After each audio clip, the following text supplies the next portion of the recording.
Dans le cadre des rencontres photographiques du 10e, l'Union des photographes professionnels et le collectif FETAR s'associent pour la réalisation de podcasts avec les artistes exposés. On reçoit Rebecca Topakian. Bonjour Rebecca. Bonjour. Rebecca, permettez-moi de vous présenter. Vous êtes née en 1989. Vos racines familiales se trouvent en Arménie. Au début, des études de philosophie et de géographie, et puis vous rencontrez la photographie, ou l'inverse. Vous êtes diplômé de l'ENSP Arles en 2015. Votre sujet de prédilection, l'identité. Votre travail a fait l'objet de nombreuses expositions en France et à l'étranger. En 2021, vous obtenez la bourse pour la photographie documentaire du CNAP, le Centre national des arts plastiques. En 2022, Rouge Insecte, en duo avec Arax Sahayakian, est publié aux éditions Summertimes. La même année, vous êtes lauréate de la commande photographique de la BNF, la Grande Commande. Votre sujet, c'est In Memorias, un travail qui vous conduit à interroger le traitement des mémoires dans l'espace public à travers l'étude d'une diversité de statuts à caractère historique et l'émoi qu'elle provoque pour certaines personnes. Votre approche photographique questionne la relation intime avec ce pays, l'Arménie.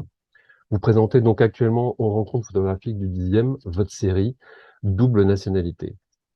Vous nous emmenez dans votre quête à travers des autoportraits pleins de malice qui projettent vos deux identités tout en questionnant l'algorithme d'Instagram.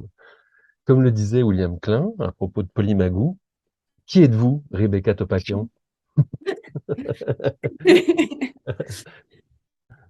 Bon, Euh, vous me direz, voilà, si je savais qui j'étais, j'aurais pas fait cette série et on n'en serait pas là. oui, c'est une bonne question et c'est une question que je me suis beaucoup posée ces dernières années et qui a amené à ce projet. Ouais.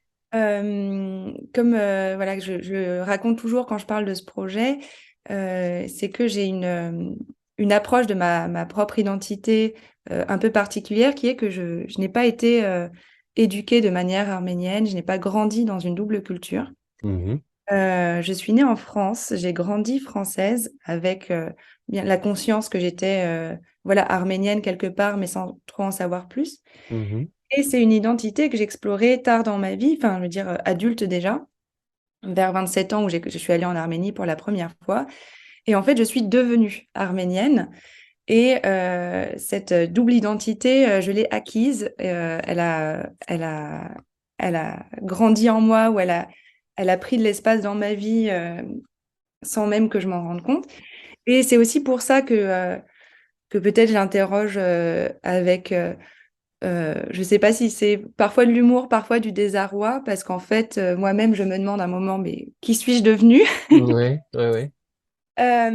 Et donc, je me suis inspirée en fait d'un livre que j'ai lu il y a quelques années qui s'appelle Double nationalité de Nina Yargekov, qui m'a beaucoup marquée et qui a beaucoup résonné par rapport à ma propre expérience, qui est l'histoire d'une femme qui se réveille dans un aéroport, je crois que c'est Charles de Gaulle, Mhm. et elle a complètement perdu sa mémoire. Et donc, elle ne sait pas qui elle est. Elle se réveille à l'aéroport, elle ouvre son sac et elle trouve deux passeports, deux portefeuilles, deux jeux de clés. Et elle commence à se demander qui elle est. Et en fait, au début, elle se dit peut-être je suis une, euh, une espionne, peut-être que je suis une prostituée de luxe. Et puis finalement, c'est beaucoup plus plan-plan que ça. Elle est juste traductrice. Mhm. Et à partir d'objets qu'elle trouve, enfin des objets qu'elle trouve dans son sac, puis des objets qu'elle trouve dans son appartement, puis des mails, de ce qu'elle trouve dans son ordinateur, elle enquête sur elle-même. Et donc j'ai voulu, un peu comme ce personnage, c'est un livre qui est plein d'humour, et j'ai voulu, un peu comme ce personnage, enquêter sur qui je suis, avec bien sûr euh, l'impossibilité de se définir à partir de ces indices et de ces éléments de la vie. Euh, et donc, je me déguise en moi-même, Mhm. Mhm. possible moi. Il y a des images qui sont très proches de qui je suis dans la vie courante. Il y a des images qui sont un peu moi, qui sont peut-être aussi ce qu'on pourrait projeter de moi. Et je fais tout ça à partir de vêtements que j'ai chez moi ou que je peux obtenir très facilement. Mhm. Donc, il y a pas, j'essaye pas non plus de faire un déguisement parfait. Je suis pas dans une approche de l'autoportrait à la Cindy Sherman, peut-être, où il y aurait le maquillage, les, les perruques, etc. Ça reste très simpliste. Mhm. Et puis, j'essaye de garder toujours cette tête perplexe. Oui, Où pleine de doutes, hein, pas forcément, voilà, pas forcément à l'aise en tout cas. voilà, où je ne suis pas très à l'aise dans ces vêtements et dans l'identité qui m'est collée à ce moment-là. Toute la série est faite en studio parce que le studio, c'est aussi un hors-lieu. On est ni en France ni en Arménie. Enfin, moi, je sais où est le studio, mais je veux dire, Mhm. ça importe peu. Et finalement, c'est un lieu aussi de fiction, le Ouais. studio. C'est un lieu d'écriture de fiction. Ouais, ouais, qui est assez neutre. Alors, je me suis, sur la forme des photos en studio, je me suis posé la question sur ces autoportraits.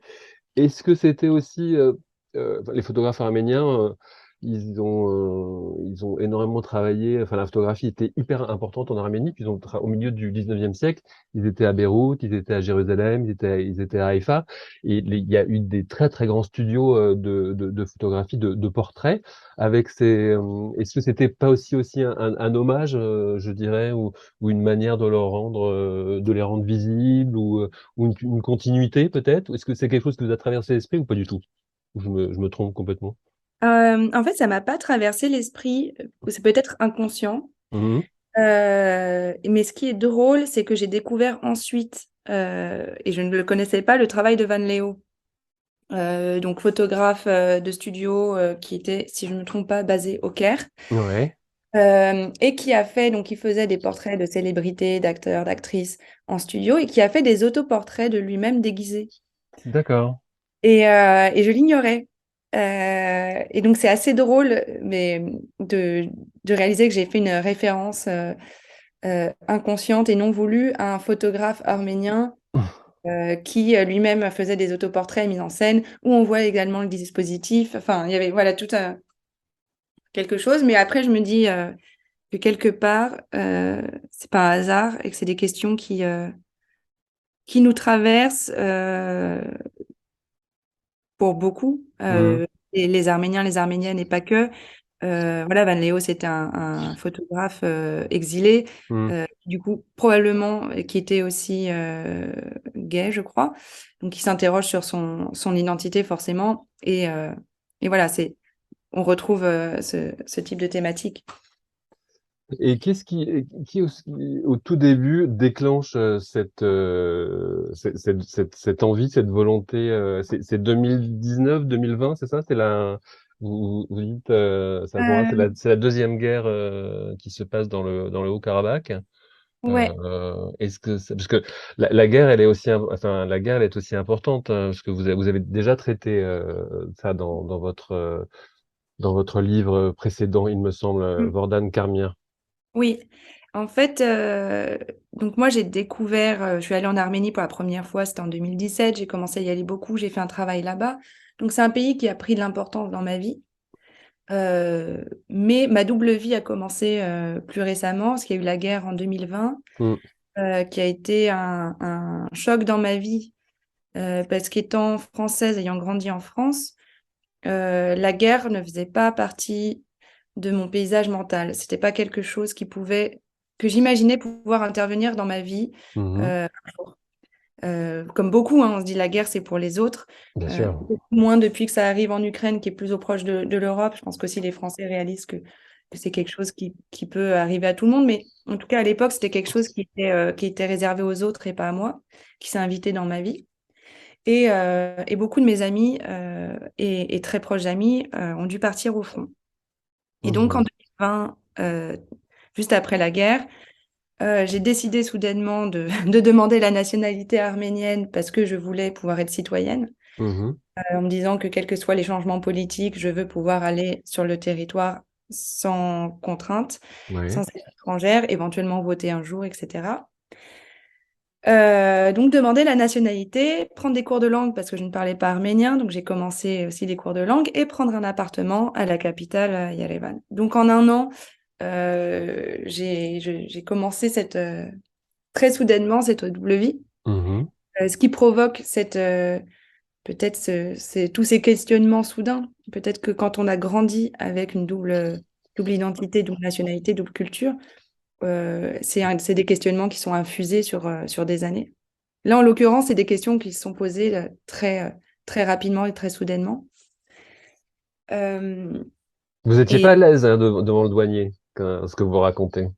oui, bah, Ah bah, c'est des situations un peu absurdes hmm. qui sont que bah, maintenant j'ai mes deux passeports.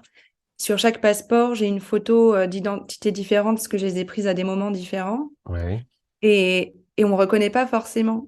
Et c'est complètement absurde. Donc, je passais la frontière de la Géorgie à l'Arménie, la frontière terrestre. ouais.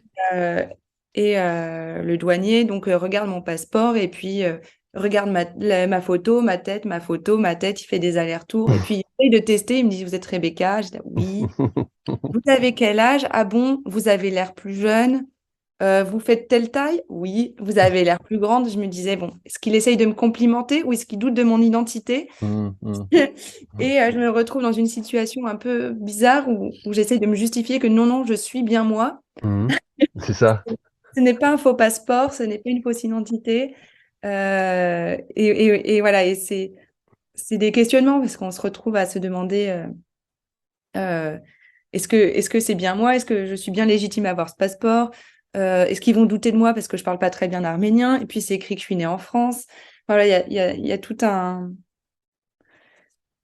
truc en fait qui entoure cette nouvelle vie, cette nouvelle identité créée récemment. Hmm.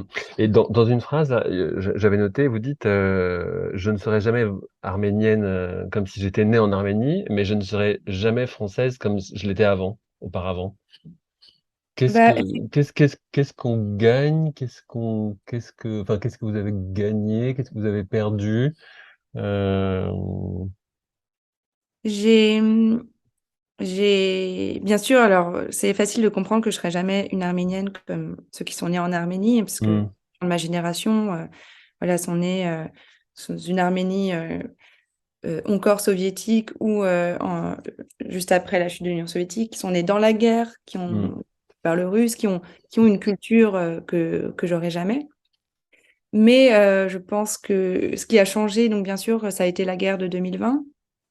Euh, donc faire l'expérience d'avoir ma vie personnelle touchée par une guerre, ça m'a bien sûr mise à distance, peut-être hmm, d'autres de mon entourage. Pendant la guerre, j'étais en France, donc j'étais entourée de gens qui soit n'entendaient pas parler de cette guerre, soit ne s'en souciaient pas. mhm, Donc bien sûr, j'ai senti une distance par rapport aux autres Français. Et, euh, et puis, c'était aussi un moment où je recevais des, des menaces par message sur les réseaux sociaux, des menaces de mort, de génocide, de viol, etc., qui font que je réalisais que j'étais aussi arménienne malgré moi. C'est plus non plus qu'un choix de prendre cette nationalité ou d'aller dans ce pays, c'est que finalement, ça me rattrapait mhm, par mon nom de famille ou par mon engagement. Et que je pouvais plus faire de marche arrière finalement une fois que je suis rentrée un peu, où j'ai mis le pied dedans.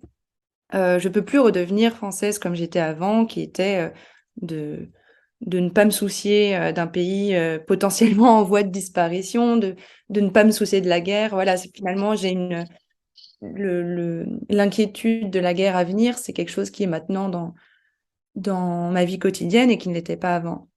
Et, euh, et puis, une expérience, voilà, maintenant je vis en partie en Arménie, une expérience d'un pays qui est quand même aussi très différent de la mhm, France, mhm, mhm. et qui est une expérience que je ne peux pas partager avec beaucoup de gens autour de moi ici. D'accord. Quand vous êtes en Arménie, comment vous y vivez? Qu'est-ce que vous y faites?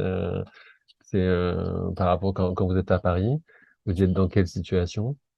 J'ai ma vie continue son cours. Je travaille sur mes projets de la même manière quand je suis en France ou quand je suis en Arménie, sauf qu'en Arménie, bien sûr, j'ai pas, je sais pas, mon atelier Mhm. ou des visites d'atelier comme j'ai en France. Donc ma vie quotidienne change un peu, mais je continue à travailler de la même manière sur mon ordinateur, à faire des tirages, avoir une vie quotidienne, mais avec deux groupes d'amis différents. Enfin, voilà, j'ai des amis différents. Mhm. J'ai une vie quotidienne légèrement différente. Euh, et tout est en double. Ouais, J'ai deux appartements. Dans chaque appartement, j'ai une guitare. Elle est différente. ouais, Dans chaque ville, peut-être un moyen de locomotion différente. J'ai une salle de sport maintenant dans chaque ville. Voilà, tout est doublé.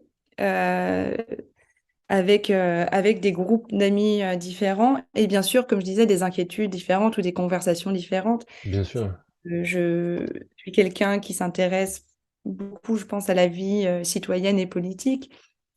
Et voilà, et en France, je me soucie de la réforme des retraites.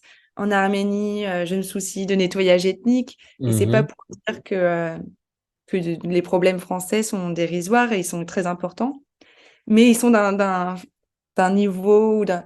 Enfin, c'est. Non, les deux sont importants, mais ouais, ouais, ouais. Non, non, j'entends. Vous évoquez pas vos parents ou la famille, ou est-ce que qu'est-ce qu'ils ont dit vos parents quand vous êtes reparti, vous êtes du côté de l'Arménie? En fait, mes parents n'étaient pas très investis dans cette culture arménienne. C'est mon père D'accord, qui est semi-arménien, enfin qui est moitié arménien par son père. Et, euh, et mon grand-père ayant pris grand soin d'éduquer ses enfants à la française, n'a pas transmis la culture ou la langue, etc. d'accord. Donc, hormis ma tante qui a ce rapport-là au pays, je suis dans ma famille rapprochée la seule qui a fait ce chemin-là. Donc, ça crée de la surprise.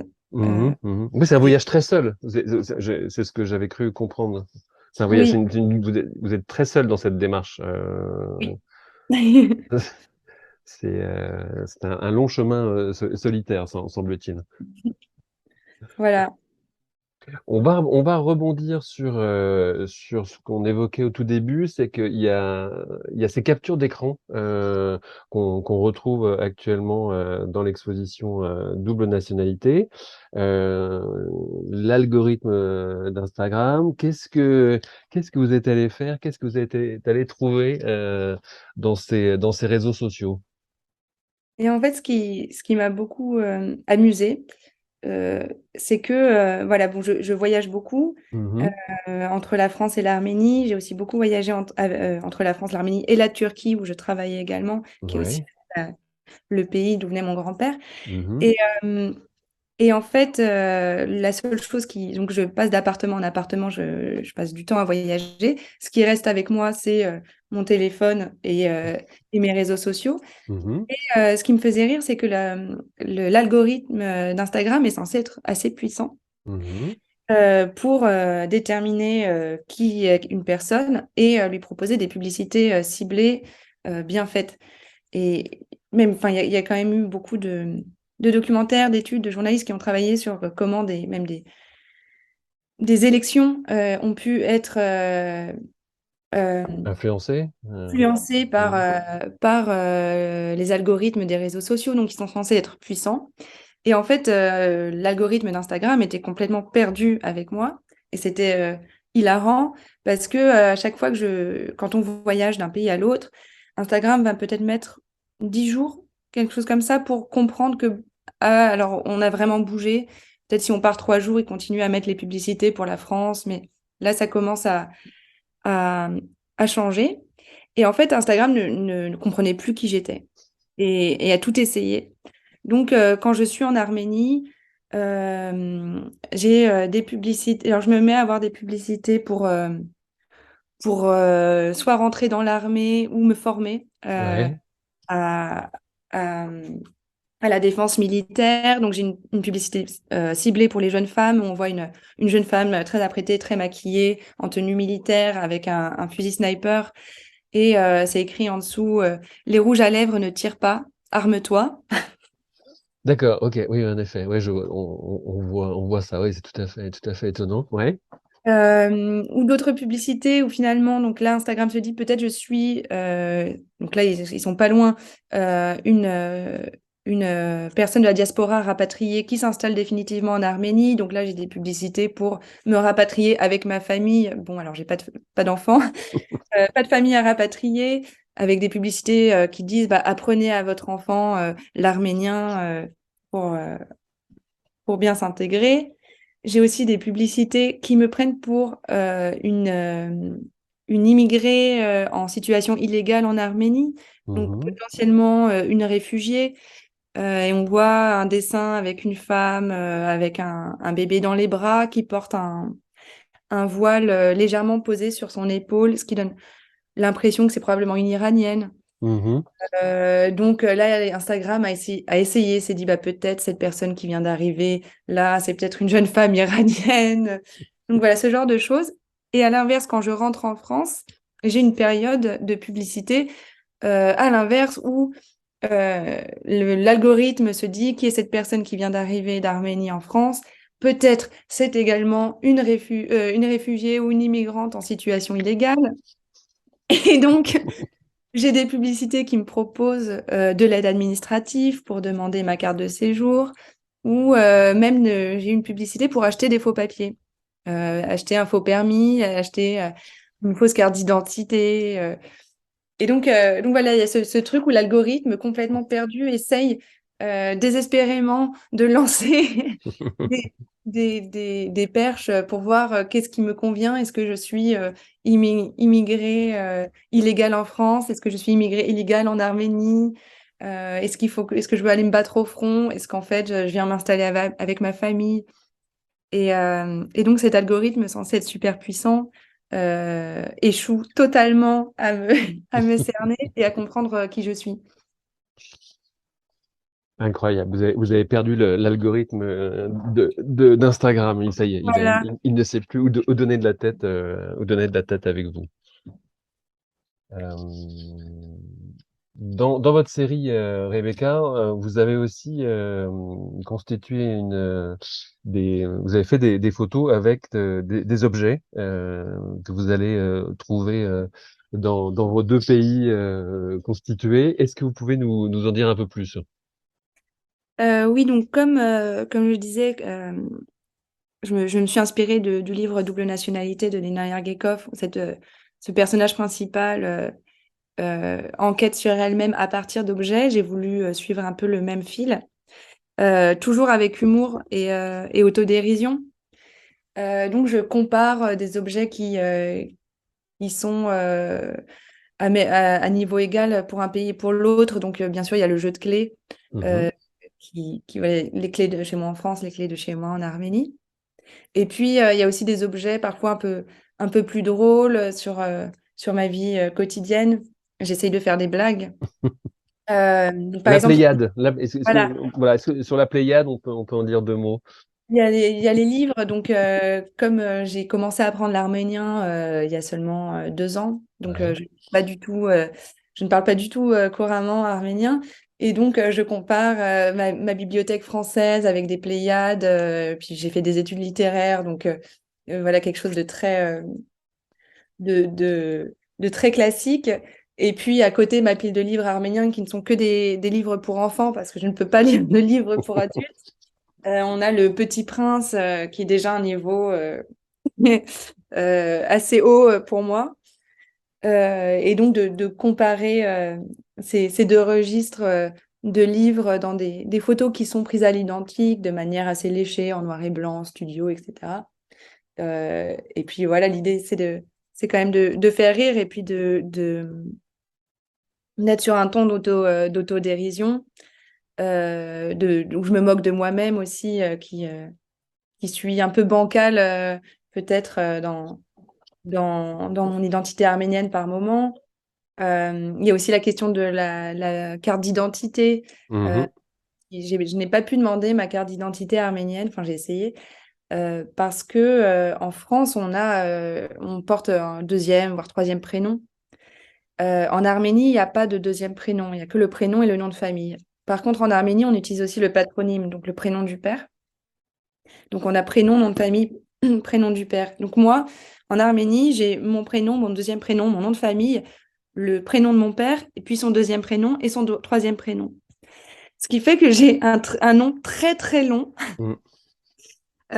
qui ne peut pas rentrer sur la carte d'identité arménienne parce qu'il y a une puce qui n'autorise que 16 caractères maximum, ou 18. Incroyable.